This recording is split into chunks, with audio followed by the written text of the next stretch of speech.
السلام علیکم ڈیئر، کیسے ہو آپ لوگ؟ امید کرتی ہوں آپ لوگ خیر و عافیت سے ہوں گے، اور الحمدللہ میں میرے بچے ہم بھی یہاں پر خیر و عافیت سے ہیں۔ اور آج کا میں اپنا ولاگ کچھ ڈفرینٹ کرنے جا رہی ہوں۔ اٹ مینس اس کو میں موٹیویٹڈ ولاگ بنانے جا رہی ہوں، اور یہ چیزیں یہی گروسری وغیرہ یہ تو ریگولر بیسس پہ ہوتے رہتے ہیں، بٹ آج کا میرا جو ٹاپک ہے حسد، ساڑھ، کینہ، بغض۔ تو آج کل ہماری سوسائٹی میں یہ چیز جو ہے نا بہت زیادہ اسپریڈ ہو رہی ہے، یعنی پھیل رہی ہے۔ اس کی وجہ یہی ہے کہ ہم دین کو چھوڑ کر دنیا کی طرف بہت زیادہ، یعنی دنیا میں بہت زیادہ مگن ہے اپنی دنیا میں۔ حالانکہ دنیا میں ہمیں اللہ پاک نے فرمایا کہ دنیا ایک دھوکہ ہے، ٹھیک ہے نا۔ اصل میں جو ہمارا اصل پارٹیسپیشن ہونا چاہیے دنیا میں رہ کر دین کو حاصل کرنا، ہماری زندگی کا اہم مقصد ہی یہی ہے۔ تو ہو سکے کچھ لوگ میری ان باتوں سے انسپائر ہوں اور کچھ لوگوں کو بہت اچھا بھی لگے۔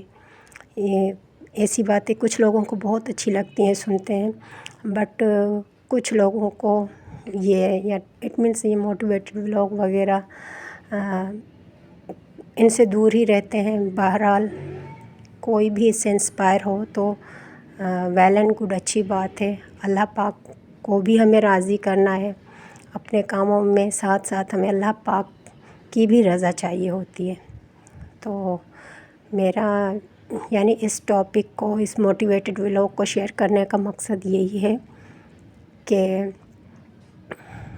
ہو سکتا ہے کچھ لوگ انسپائر ہوں بھی اور کچھ نہیں بھی، اور دنیا کو چھوڑ کر دین کو حاصل کرنے کی کوشش کریں۔ اچھا، تو مین ٹاپک جو تھا میرا حسد، ساڑھ، کینہ، بغض۔ حسد جو ہے نا، ایک آپ کو پتہ ہے جس طرح دیمک لکڑی کو کھا جاتی ہے، اسی طرح حسد جو ہے نا ہماری نیکیوں کو بھی ایسے ہی کھا جاتی ہے۔ اصل میں حسد کہتے کسے ہیں؟ حسد اس کو کہتے ہیں انسان نے کسی کی چیزوں کو، کسی کے گھر کو، کسی کپل کو دیکھا، اور یعنی دیکھنے میں تو بہت اچھا لگتا ہے، ہر چیز دور سے بہت اچھی، بہت پیاری لگتی ہے، بٹ پتہ نہیں ہوتا ہے اس کے ڈیپ میں اگلے نے کتنا ایفرٹ کر کے یہ چیزیں حاصل کی ہوتی ہیں، اور دیکھنے والے کو دل میں کیا آتا ہے؟ بغض، حسد۔ کچھ تو ایسے لوگ ہوتے ہیں جو ہمارے یعنی اپنے ہی ہوتے ہیں، اور کچھ باہر والوں کو تو ضرورت بھی نہیں ہے یہ ان چیزوں کا، کیونکہ باہر والوں کے، لیکن کچھ لوگ ہوتے ہیں نا، ہو سکتا ہے ہمیں تو پتہ نہیں ہے، باہر بھی کچھ ہو سکتے ہیں اور ہمارے اپنے بھی کچھ ہو سکتے ہیں۔ بہرحال کسی بھی چیز کو دیکھ کر ماشاء اللہ، سبحان اللہ کہنا چاہیے۔ میں اپنے بچوں کو اکثر یہی سکھاتی ہوں کہ ماشاء اللہ، ماشاء اللہ کے معنی ہے اگر اللہ پاک کرے گا، اور انشاءاللہ کے معنی ہے اگر اللہ پاک نے چاہا تو۔ تو جو کوئی ماشاء اللہ کہتا ہے دوسروں کی چیزوں پر، یا کسی بھی اچھی چیز کو دیکھ کر ماشاء اللہ، سبحان اللہ، اس کو کہنے سے پتہ ہے کیا ہوتا ہے؟ وہی چیز، وہی ایبیلٹی، وہی سب کچھ آپ کے پاس بھی اللہ پاک الٹیمیٹ، یعنی ایسے آپ کے پاس پہنچ جاتا ہے، آپ کو پتہ ہی نہیں چلتا ہے، غیب کے طریقے سے، کس طریقے سے آپ کے پاس آ کر یہ پہنچا۔ اگر ہم حسد، ساڑھ، کینہ، بغض دل میں رکھیں گے، اور یعنی دوسروں کو حسد کی نگاہ سے دیکھیں گے، جلن کی نگاہ سے دیکھیں گے، یا اگلے کو نقصان پہنچانا چاہیں گے، تو ہوتا تو وہی ہے جو اللہ پاک چاہتا ہے۔ کسی کے خلاف سازش بنانا، یہ کرنا حسد سے، لیکن کچھ بھی نہیں ہوتا، ہوتا وہی ہے جو میرا اللہ پاک چاہتا ہے۔ وہی اسٹوری آپ لوگوں نے، شاید آپ لوگوں سے کسی کو پتہ بھی ہوگا کہ حضرت ابراہیم علیہ السلام جب یعنی پہلے تو ان کے پیرنٹس میں بھی نان مسلم تھے، تو جیسے ہی وہ دین کو حاصل کر رہے تھے، یعنی مسلمان، حضرت ابراہیم جو ہے وہ مسلمان ہونے جا رہے تھے، تو ان کی پیرنٹس نے ان کو گھر سے نکال دیا، اور آس پاس اس کے جتنے بھی یعنی باقی جو فیملی ممبرس ہیں، خاندان کے، قبیلے کے جتنے بھی لوگ تھے وہ اس کو مارنا چاہتے تھے۔ تو ان قبیلے کے سارے لوگوں نے کیا کیا، اس کو پکڑ کر گرم جلتا ہوا تندور جس میں روٹیاں بناتے اسی میں ڈال دیا۔ بٹ ہونا وہی تھا جو میرا اللہ پاک چاہتا ہے۔ جیسے انہوں نے تندور میں حضرت ابراہیم علیہ السلام کو ڈالا جو جلتے ہوئے انگاروں میں، لیکن اللہ کی کرنی یہی تھی کہ انہوں نے جیسے ڈالا اور جیسے صبح ڈالا اور شام کو، یا واللہ عالم، زیادہ پتہ بھی نہیں ہے مجھے۔ بہرحال اس کی جو مین ہسٹری ہے وہی بتا رہی ہوں کہ سازش کے خلاف انسان کچھ کرتا ہے تو وہ کامیاب نہیں ہوتا جب تک میرا اللہ پاک نہیں چاہتا ہے۔ تو اس کو کہنے کا مقصد یہ ہے، جیسے انہوں نے حضرت ابراہیم علیہ السلام کو ڈالا اور اس کے بعد شام کو تندور کا ڈھکن ہٹایا، جیسے ڈھکن ہٹایا تو انہوں نے دیکھا قبیلے کے لوگوں نے کہ جو جلتے ہوئے انگارے ہیں نا وہ پھول بن چکے تھے، گلاب کے پھول، اور تندور سے ایسی خوشبو، ایسی مہک آ رہی تھی گلاب کے پھولوں کی کہ حضرت ابراہیم وہیں پر بیٹھ کر تسبیحات کر رہے تھے، اللہ پاک کی عبادت کر رہے تھے، ٹھیک ہے نا۔ وہ تو حسد کر رہے تھے قبیلے کے لوگ اس سے کہ یہ کیوں مسلمان بننے جا رہا ہے، اور اس کے پیچھے سازشیں، وہ دیمک کی طرح وہ خود اندر ہی اندر جل گئے۔ حالانکہ جلا تو اسے رہے تھے، بٹ اللہ پاک کی کرنی کچھ ایسی تھی، وہ تو بچ گئے، وہ تو بالکل صحیح سلامت، اس کے دل میں کوئی حسد، سڑ، کینہ، بغض تو تھا نہیں، اور اللہ پاک کی راہ میں چل رہے تھے۔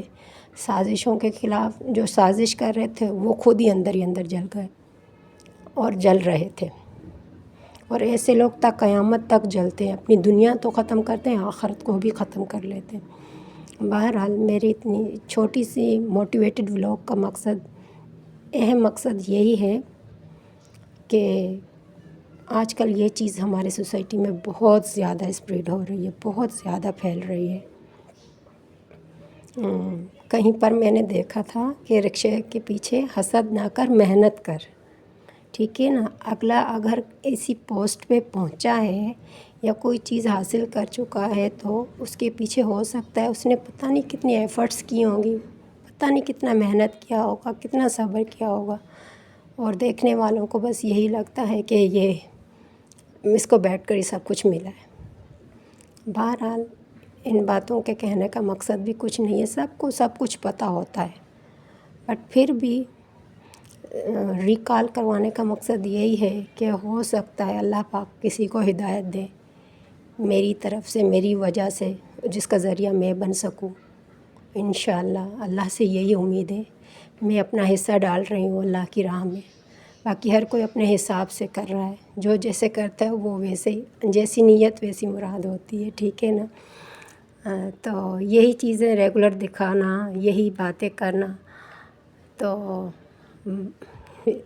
یہاں تک تو سمجھ آ بھی گیا ہوگا آپ لوگوں کو، بٹ اب بھی جو میرے کہنے کا مقصد ہے کہ میں تھوڑا سا موٹیویٹ کر سکوں میرے آس پاس کے جتنے لوگ ہیں۔ پتہ سب کو ہوتا ہے، سب کو سب کچھ پتہ ہے، بٹ ہو سکتا ہے ریکال کروانے کا مقصد یہی ہو کہ اللہ پاک کوئی غور و فکر سے اسے سنے اور اللہ پاک اسے ہدایت دے سیدھے راستے پر چلانے کی، ٹھیک ہے نا۔ اور اگر ہمیں کوئی کچھ بھی کہے، حسد نہیں کرنی ہے، صبر کرنا ہے، برداشت کرنا ہے، ہمت سے کام کرنا ہے، اور یقین کرو گے آپ لوگ اگر اس چیز کو نا، اس صبر، برداشت، ہمت کو اپنے اندر ڈالو گے اور پختہ ارادے سے اسے کرنے پہ آؤ گے، اللہ پاک فرماتا ہے میں اس قوم کی مدد کرتا ہوں جو اپنی مدد آپ کرتا ہے، ٹھیک ہے نا۔ جب تک آپ لوگ اپنے آپ کو اندر کی تبدیلی نہیں لاؤ گے اپنے اندر، تب تک اللہ پاک بھی آپ کی مدد نہیں کرے گا۔ میرے کہنے کا مقصد انشاءاللہ آئی ہوپ آپ لوگ سمجھ رہے ہوں گے کہ ہم دوسرے انسان کو تبدیل نہیں کر سکتے، نہ حسد کر کے، نہ اس کو کسی اور طریقے سے، اس کو اس کے حال پر چھوڑ دینا چاہیے، ٹھیک ہے نا۔ اگر ہاں ہو سکتا ہے آپ لوگ اس کے لیے دعا کر سکتے ہو، اللہ پاک اسے ہدایت دے، عقل دے، سیدھے راستے پر چلانے کی ہمت دے۔ میں بھی اللہ پاک ہماری دعاؤں کو قبول کرے اور اس کا ذریعہ ہم بن جائیں۔ جس طرح کہ مولانا طارق جمیل کا ایک بیان میں نے سنا، اس میں یہی تھا کہ جو جنید جمشید نعت خواں، جنید جمشید، آئی ہوپ سب لوگ آپ جانتے ہوں گے اسے، تو وہ پہلے سنگر تھا، ابھی تو اس کے بارے میں اس طرح کہنا بھی گناہ ہو سکتا ہے، ہمیں گناہ نہ ملے، اللہ معاف کرے۔ تو کہتے ہیں نا مرنے والے کے پیچھے بری باتیں نہیں کرنی چاہیے، اللہ پاک اس کے درجات بلند کرے، بخشش و مغفرت عطا فرمائے سب مومنین مومنات کے۔ تو جب وہ ایک سنگر تھے، یعنی روڈوں پر ڈانس وغیرہ کرنا ان کا پورا ٹیم تھا، تو مولانا طارق جمیل کا گزر ہوا ایک دفعہ، انہوں نے دیکھا اور جیسے ہی ان کی آنکھ پڑی، جنید جمشید بھی یعنی کوئی میوزیکل نائٹ وغیرہ کوئی شو اس طرح وہ کر رہا تھا، تو مولانا طارق جمیل فرما رہے تھے کہ میں نے جب اسے دیکھا تو میں چونک گیا کہ یا اللہ اتنا خوبصورت نوجوان ان برے فعلوں میں، اللہ پاک اسے ہدایت دو۔ تو کہا جیسی میں نے دعا اس کے لیے مانگا اور میں گیا نماز پڑھنے، نماز عشاء کی، اور اس کے بعد کچھ دنوں بعد میں نے جب یعنی جیسی وہ تبلیغ بھی کرتے رہتے تھے مولانا طارق جمیل، تو مولانا طارق جمیل کہہ رہے ہیں کچھ دنوں بعد میں نے دیکھا یہی شخص جنید جمشید اپنے کسی دوست کے ساتھ میرے تبلیغ میں آئے۔ کہا انہوں نے نا ایک مرتبہ میرا تبلیغ سنا، وہ گئے اور اس کے دل میں تھوڑا بہت یعنی کچھ ہوا، ایسا کلک ہوئی اس کے دل میں۔ پھر دوسرے مرتبہ آئے، تیسری مرتبہ، اور اس کے بعد یہ ریگولر آنے لگے میرے تبلیغ میں، اور جو ان کا جو دوست تھا وہ میرا بھی دوست تھا، وہ بھی کوئی ڈاکٹر تھا، کہہ رہے وہ میرے پاس آئے، انہوں نے مجھ سے ٹائم لیا اور کہا کہ کسی کو آپ سے ملوانا چاہتا ہوں۔ تو میں نے کہا ٹھیک ہے، آپ تبلیغ کے بعد یعنی جیسے تبلیغ ختم ہوگی تو اس کے بعد بیٹھ کے ہم باتیں کریں۔ جیسی تبلیغ وائنڈ اپ ہوئی تو انہوں نے جنید جمشید، یہ بھی شخص تھے اور جنید جمشید بھی تھے، کہا بیٹھا، اور دونوں بیٹھے اور مجھ سے باتیں کرنے لگے۔ تو میں نے اس شخص کو پہلے دیکھا، جنید جمشید کے نام پہ وہ کہہ رہے جیسے میں نے ان کو دیکھا میں تو چونک گیا، واہ اللہ پاک میری دعا قبول کیا آپ نے، میرے اللہ کی شان۔ مولانا طارق جمیل کہہ رہے ہیں پہلے تو میں چونک گیا اور پھر میں نے اللہ کا شکر ادا کیا کہ بس لیڈر تو یہی تھا، سنگر تو یہی تھا، یہ آ گیا، اب ٹیم بھی انشاءاللہ خود ہی راہ راست پہ اللہ نے چاہا تو آ جائے گی۔ تو کہا انہوں نے جب یعنی آئے میرے پاس اور کہنے لگے کہ مولانا صاحب آپ کے اسپیچ میں یعنی تبلیغ میں پہلی مرتبہ آیا تو مجھے بہت اچھا لگا، بہت زیادہ میرے دل میں یعنی کچھ کلک ہوا، کچھ سکون ملا مجھے۔ میری زندگی میں سکون نہیں ہے، میرے پاس ہر چیز ہے، ہر چیز، گاڑی، بنگلہ، گھر، گاڑیاں تبدیل کی ہیں میں نے، گھر تبدیل کیے ہیں، بٹ میرے ذہنی اور قلبی سکون نہیں مل رہا مجھے کہیں بھی۔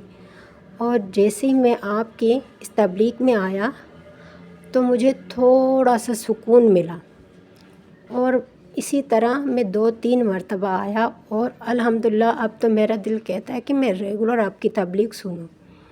اور اللہ پاک کے فضل و کرم سے ابھی میں نے نمازیں بھی شروع کی، اور جو سکون مجھے یہاں پر اور نماز پڑھنے سے ملا ہے شاید وہ میری زندگی میں پتہ نہیں کہاں تھا، اور اللہ نے پتہ نہیں یہ کیسے مجھ پر یہ کرم کیا۔ تو مولانا صاحب ہنسنے لگے، جیسے ہی ہنسے اور جنید جمشید کو گھور گھور کر دیکھ رہے تھے، جنید جمشید ایک دم سے وہ بھی چونک گئے کہ مولانا صاحب ہنس بھی رہے اور مجھے دیکھ بھی رہے۔ تو جنید جمشید نے کہا کہ مولانا صاحب میں نے کچھ غلط تو نہیں کہا؟ تو مولانا صاحب کہنے لگے بس اللہ جسے جب چاہتا ہے اسے اپنا بنا لیتا ہے، بس دعا کرتے رہنا چاہیے اللہ پاک سے کہ اللہ پاک ہمیں سیدھے راستے پر چلاؤ، ٹھیک ہے نا؟ دنیا یہیں پر رہے گی اور ہمیں اصل میں اللہ پاک نے پیدا ہی اسی لیے کیا ہے کہ دنیا میں رہ کر دین کو حاصل کرنی چاہیے۔ دنیا ہمارے لیے ایک آزمائش ہے، وہ تو ویسے ہی اللہ پاک نے فرمایا ہے کہ دنیا ایک دھوکہ ہے، اے انسان تم لوگ خسارے میں ہو، دنیا ایک دھوکہ ہے، تو اللہ پاک نے فرما لیا ہے نا پہلے ہی۔ بس ہمیں غور کرنی چاہیے، غور و فکر کرنی چاہیے اور اللہ پاک ہدایت دے، جس کو چاہے اللہ پاک ہدایت دے، اللہ پاک سب کو ہدایت دے، ان کے صدقے ہمیں اور ہمارے بچوں کو بھی ہدایت دے، سیدھے راستے پر چلائے۔ بہرحال جو مین ٹاپک میرا یہی ہے کہ حسد کرنے سے ہم چاہے جتنی بھی نیکیاں کریں، جتنی بھی نیکیاں کریں، جتنے بھی اچھے کام کریں، اعمال رکھیں، وہ سب ہمارے ضائع ہو جائیں گے۔ جس طرح دیمک لکڑی کو کھا جاتی ہے، حسد بھی اسی طرح لکڑی کو انسان کو کھا جاتی۔ اچھے اعمال، اچھے کام کرنے چاہیے، اللہ پاک سے معافی مانگنی چاہیے۔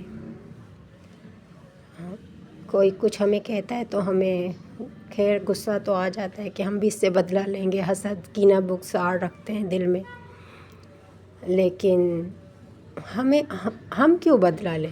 کبھی سوچا ہے آپ لوگوں نے؟ بدلہ اللہ پر چھوڑنا چاہیے۔ اللہ پاک نے جس سے بدلہ لیا نا، اس کی تو دنیا تو کیا آخرت بھی ختم ہو جائے گی۔ صبر، ہمت اور برداشت سے کام لینی چاہیے۔ بہرحال میرا ولاگ یہی تھا۔ اللہ پاک سے دعا ہے کہ اللہ پاک سب کو ہدایت دے اور سب کے دلوں سے حسد، کینہ بغض کو ختم کرے اور ہمیں سیدھے راستے پر چلائے۔